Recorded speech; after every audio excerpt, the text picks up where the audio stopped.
In 2021, there were 21 elections around Africa, but one stood out. It took place here in the East African country of Uganda. Many followed the elections across the continent and the world, given it was the first election of the year and also because of its unique participants. But what made it the worst election in Africa? And what does this mean for the country and the continent from now on?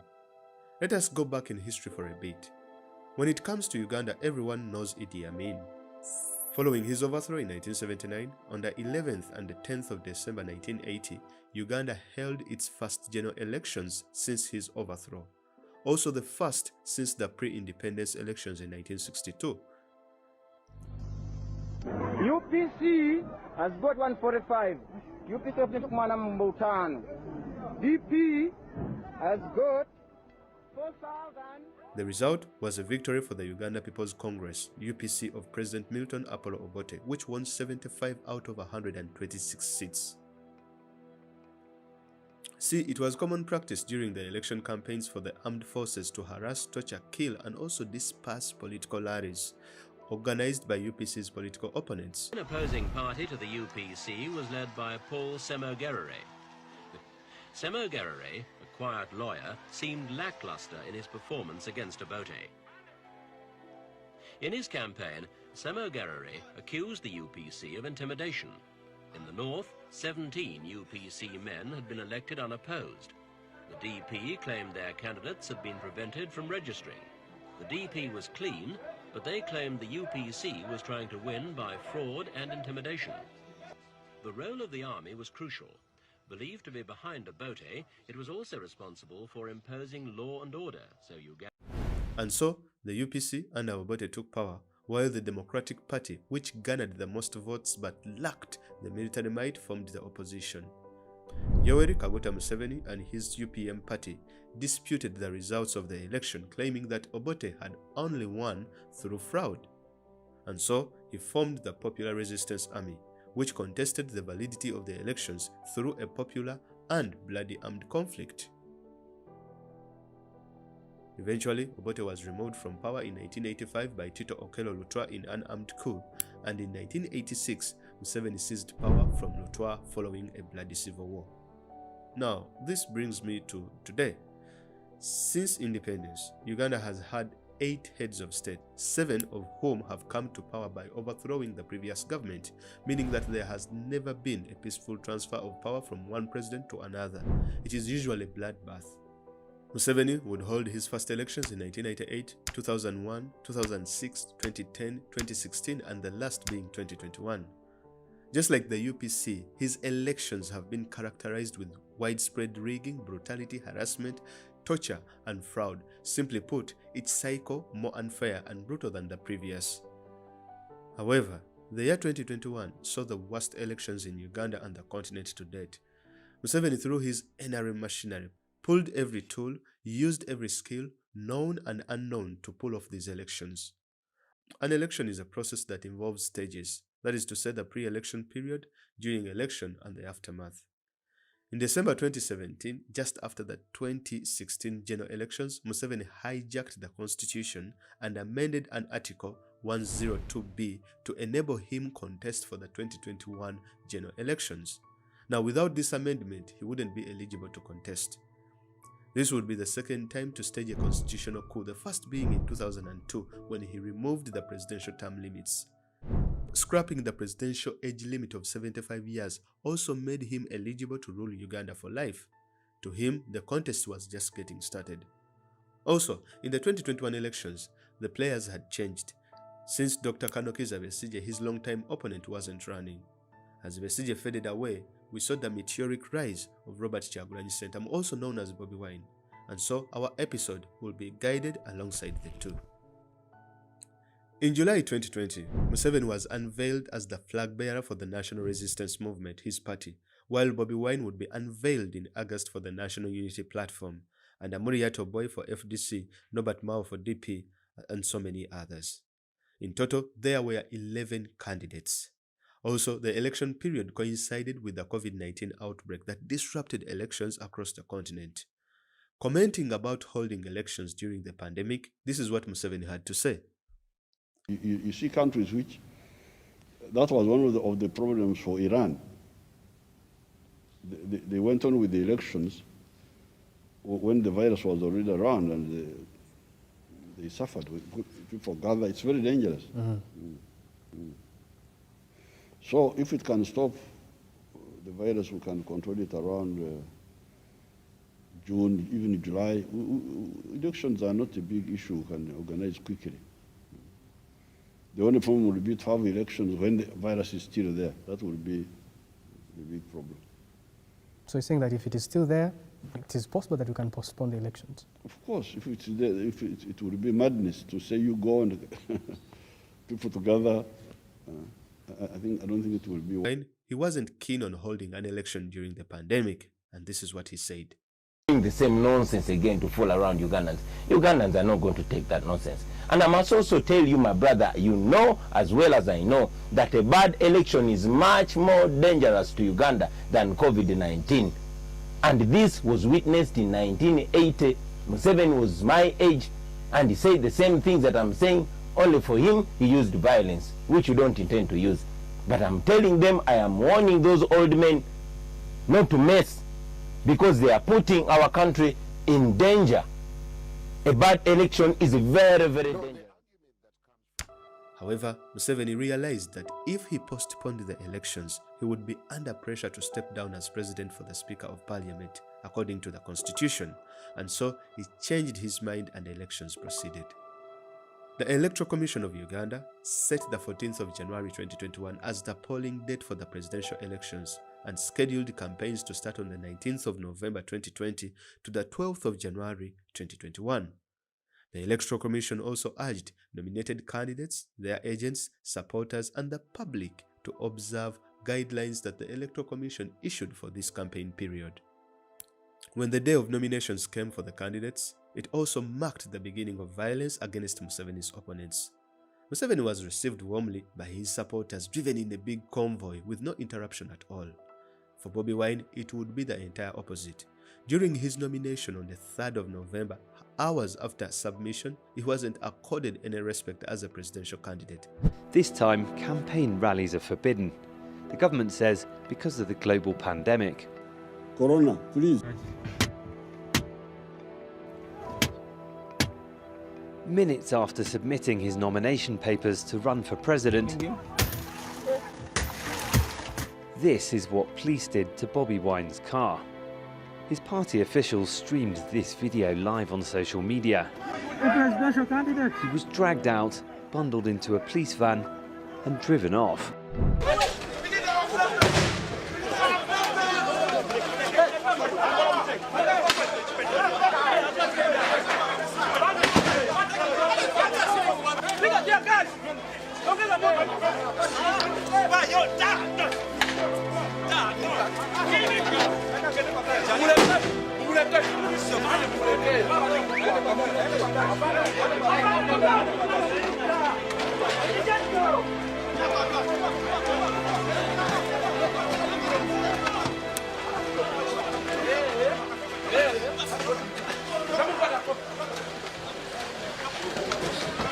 There was no mercy. He was brutally arrested and his vehicle maliciously destroyed by the police. Then he was forced into a police van, whisked away to his home. The manner in which they handled him was a sign of what was yet to come, and so the campaigns began. As days progressed in the campaign period, whereas Mr. Museveni ran a smooth campaign with no blocking or arrests and enjoying state funds to traverse the country, for Bobi Wine each day became an uphill struggle, steeper and worse than the previous, characterized with widespread repression, gruesome beatings, kidnaps, and so on. It was almost impossible to get anything done. Something about the campaigns was the number of people Bobi Wine drew to his rallies. At first, Museveni and his campaign thought people would not turn up in large numbers at Bobi Wine's rallies. However, every rally was much bigger and larger than the previous, with people anxiously waiting on the roads, shouting his name from the north to the east to the west and the central parts of Uganda. This created a massive scare in the establishment, and so Museveni and his team resolved to do something about it. And I mean everything was on table.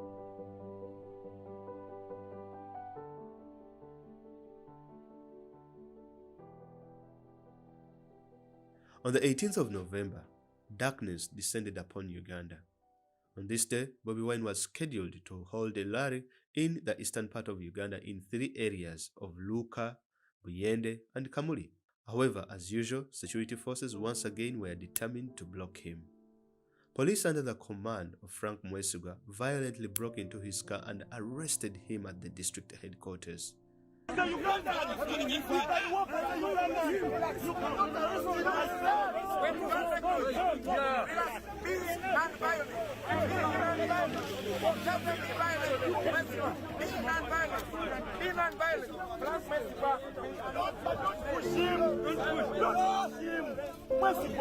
do you push a presidential candidate like that? How?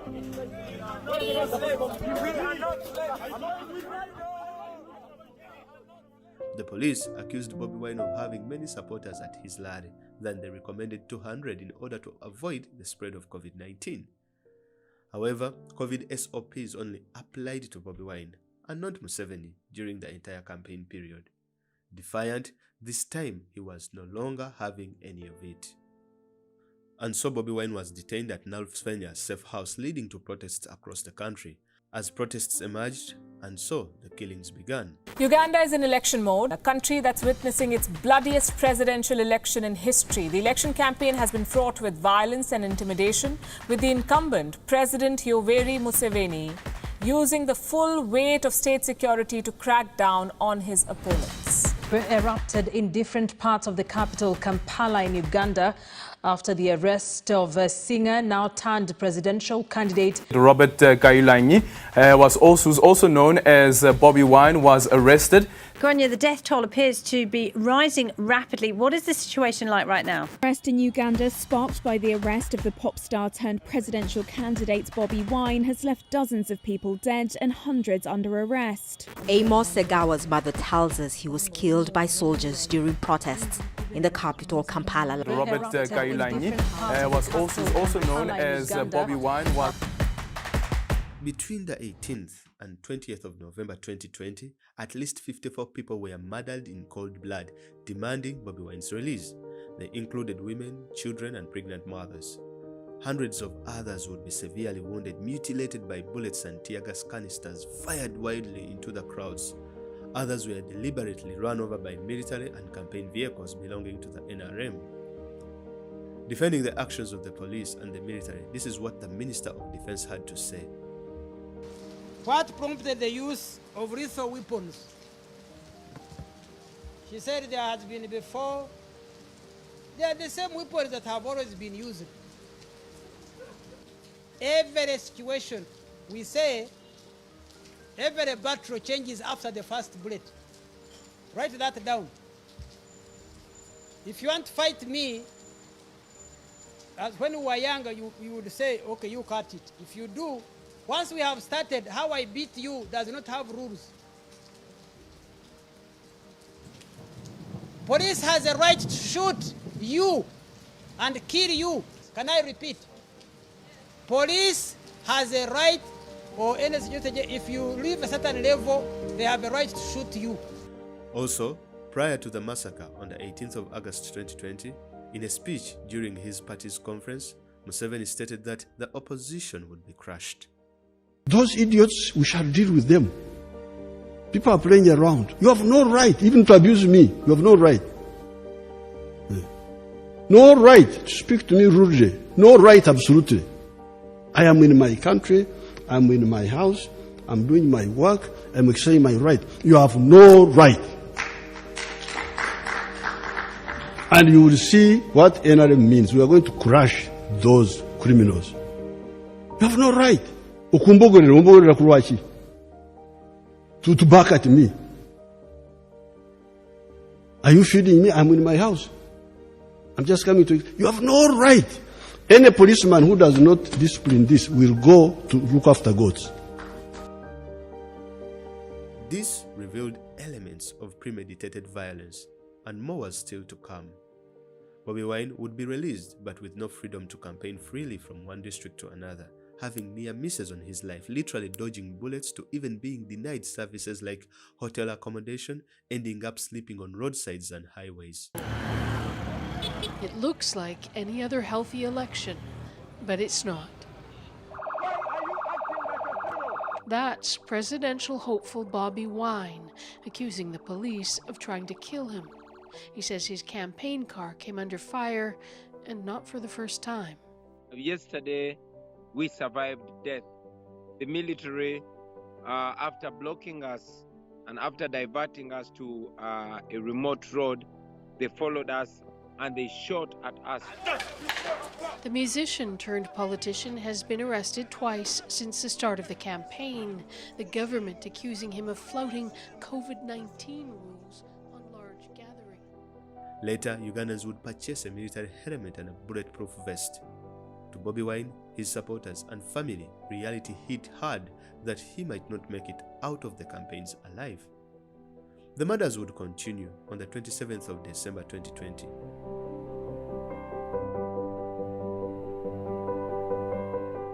During a peaceful rally, Bobi Wine's bodyguard Frank Senteza was murdered by the military police. Frank died from wounds sustained by being crushed and run over by a military police truck while trying to save a journalist, Ashraf Kasirye, who had been shot in the head. Bobi Wine announced the killing of Francis Senteza. Indeed, the election had become a test from hell. Nabulidinga nnyo omusayi gwenda ne mawugwe sawo bawadde bakyamupika era kati mbadde naye kyanaku bategeeza ti Frank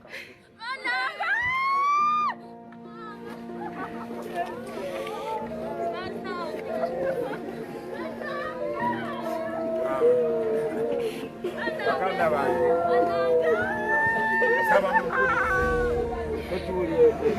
saba mumpulirize bannange abalabe b'eggwanga abalabe baffe kino kye baagala okulaba baagala kulaba nga tuli broken mumpulira kye ŋŋamba baagala kulaba nga tuli broken baagala kulaba nga tuweddemu amaanyi muganda waffe afudde njagala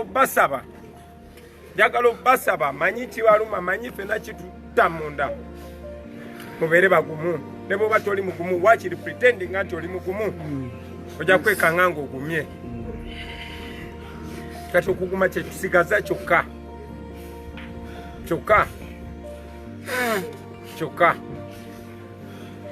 bwe tutagwamu maanyi olunaku lujja kukya twenyumirize mu bye tukola kubanga si bikyamu baganda bange tuli bakyamu. More tactics would be employed to stop him. His routes would be diverted to delay his journey to campaign rallies, enduring beatings, tear gas, and every kind of mistreatment.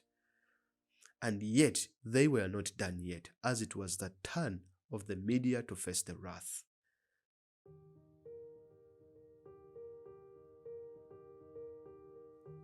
On the 11th of December 2020, while covering Bobi Wine's rally in Lira, security forces beat up a group of 6 journalists with batons as well as butts of guns.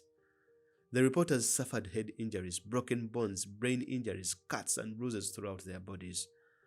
However, the height of brutality against journalists was exemplified on the 27th of December 2020, when Ashraf Kasirye, a journalist with Ghetto TV, was shot in the head by the military with a tear gas canister, sustaining a serious head injury that left him unconscious and half dead.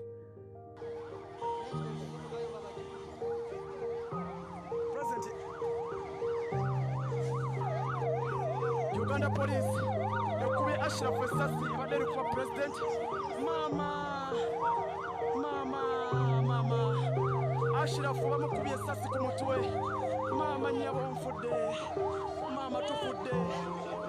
mama tufudde mama Ashraf bamukubye essasi Ashraf Ghetto TV bamukubye essasi ku mutwe mama tufudde. More journalists would be beaten and expensive equipment destroyed. The response from the police would only add salt to the injury. On the 8th of January 2021, in a bid to intimidate the Fourth Estate, Uganda's police chief Martin Okoth-Ochola warned the journalists who sought to cover election or campaign matters that they would be beaten. Yes, we shall beat you for your own sake. to help you understand that don't go there. What was the risk? Why does an election have to be a do-or-die situation? At this stage, Uganda had become a war zone. Unlike in wars, here the journalists could not even do their job. Now let us pause for a minute. What would you have done? Think about it, all we have talked about so far. What would you have done? At this stage, one would have thought the conditions ain't favorable, and so maybe give up. But then ask yourself, when will the favorable conditions come? So, on the 30th of December 2020, Museveni had had enough. While on a routine campaign stop in Karangala Island, Bobi Wine was arrested along with his entire campaign staff and transported in an army helicopter to Kampala, where he was released with no charges. Then they separated his 124 campaign staff members from him and detained them at unknown location for the rest of the campaign period. Some could never be seen again to this day. The raid on the 12th of January 2021 is significant as the Uganda Electoral Commission had designated this date as the last day for campaigning prior to the election day on the 14th of January 2021. The Electoral Commission would further issue orders stopping campaigns in the districts of Kampala and Wakiso, Bobi Wine's strongholds, citing COVID-19. On the 12th of January 2021, the government ordered Bobi Wine and his long-time private security service to stand down, leaving him with no protection. Later that day, the military raided his residence and removed his 2 remaining guards who were beaten. With Bobi Wine and his campaign staff under arrest, journalists beaten to the pulp, and the international observers blocked, there was one other loophole that needed fixed: social media. See, they hadn't figured out what to do with the internet and social media, a strong platform for Bobi Wine since he had been blocked from radios and television stations. And so, on the 12th of January 2021, the Uganda Communications Commission issued orders closing all social media applications. A total shutdown of the entire internet in Uganda was followed immediately after the ban on social media platforms, halting communication in the country. The ban wouldn't be lifted until the 18th of January 2021, when sporadic service was restored. Also, the streets were flooded with military presence in all towns across the country.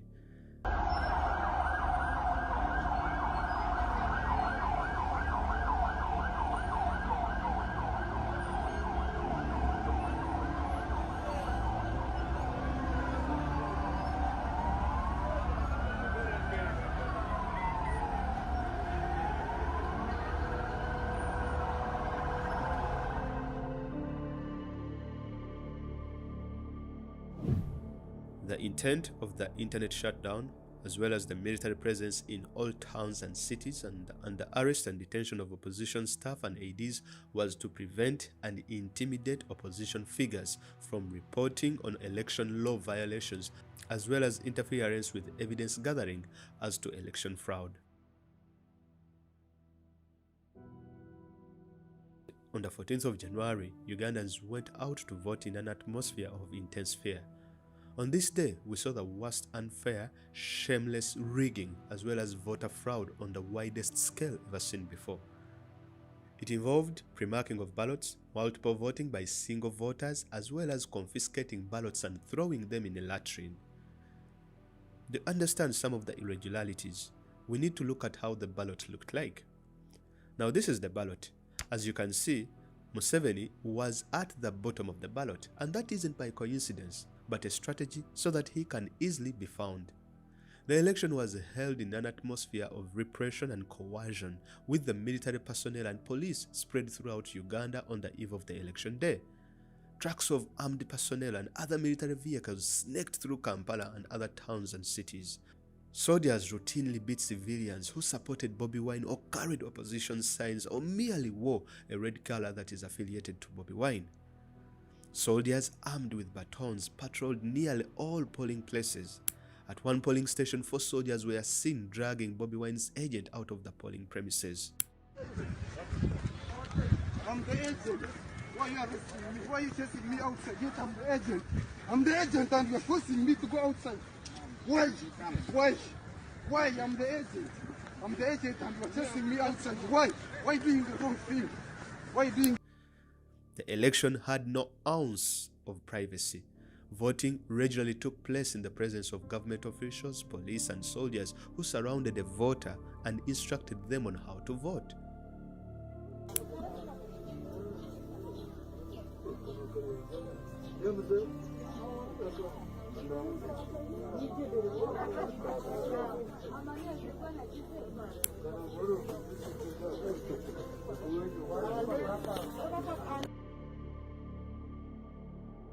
Officials handled pre-ticked ballots for General Museveni, the incumbent who was conveniently last on the column to facilitate easy and rapid check-off in mass.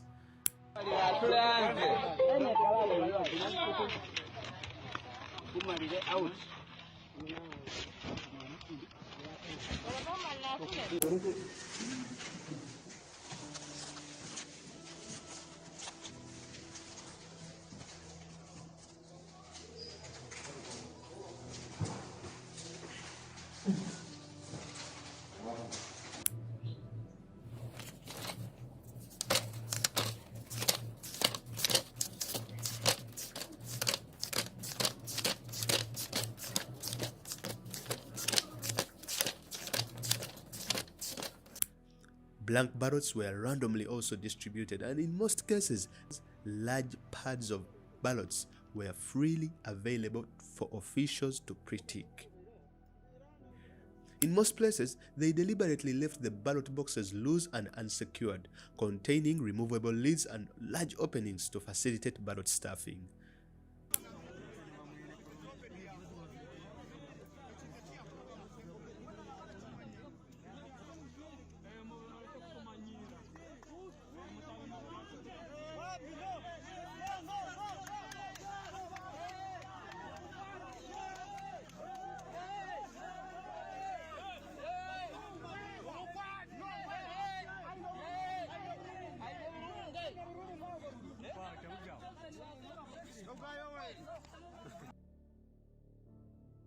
In some districts, voters had their votes already cast for them before they even arrived at the polling stations.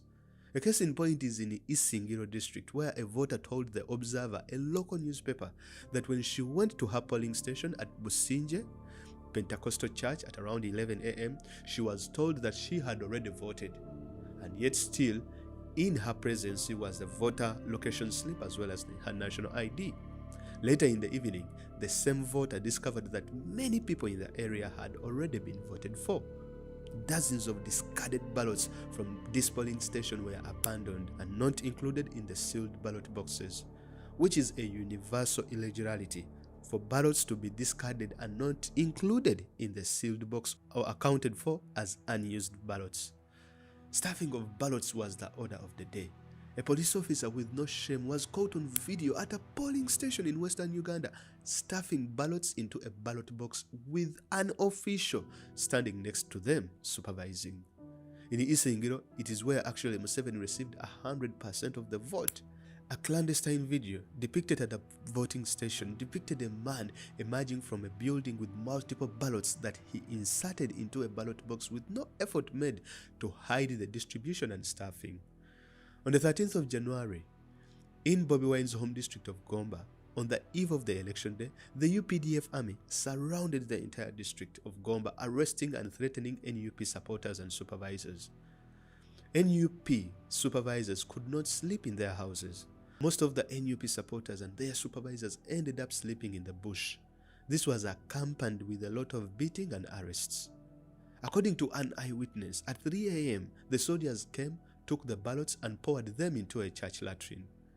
All this happened in the dark without the world knowing in real time, and so the following day the Electoral Commission appeared to announce the results, and that's when the extra drama started.